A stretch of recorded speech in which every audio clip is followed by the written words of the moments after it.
বৈঠকের পর Donald Trump এবং জোহরান মামদানির সম্পর্কে চমকপ্রদ মোড় নিয়েছে। ওভাল অফিসে অনুষ্ঠিত ওই বৈঠকে একসঙ্গে কাজ করার প্রতিশ্রুতি দিয়েছে উভয় পক্ষ। শুক্রবার ওভাল অফিসে আনুষ্ঠানিকভাবে মিলিত হন ট্রাম্প মামদানি। বৈঠকের পর ট্রাম্প সাংবাদিকদের বলেন, আমরা সত্যিই লক্ষ্য করেছি বাসস্থান, খাদ্য, মূল্যস্ফীতি সবকিছুতেই আমাদের অনেক মিল আছে। পাশাপাশি মামদানি অসাধারণ মেয়র হবেন ও নিউ ইয়র্ক শহরটি আরও উজ্জ্বল ও শক্তিশালী হবে বলে প্রত্যাশা জানান ট্রাম্প। এদিকে মামদানি বলেন, আমরা অনেক বিষয়ে একমত পোষণ করেছি, যদিও আমাদের রাজনৈতিক দৃষ্টিভঙ্গিতে পার্থক্য রয়েছে।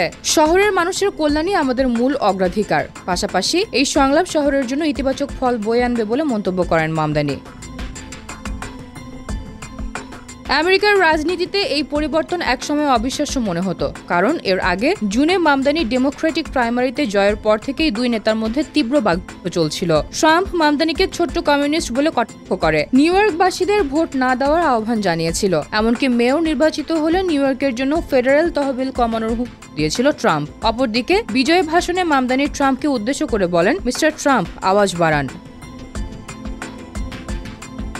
এদিকে শহরের সাধারণ মানুষ ও রাজনৈতিক বিশ্লেষকরা আগ্রহের সঙ্গে দেখছে এই নতুন সংলাপ কি সত্যি সমাধান আনবে নাকি শুধুই অস্থায়ী রাজনৈতিক কৌশল। দুই শক্তির পরস্পরের একসঙ্গে কাজ করার এই বক্তব্য নিউ ইয়র্কের মানুষদের নতুন করে আশার আলো দেখাচ্ছে।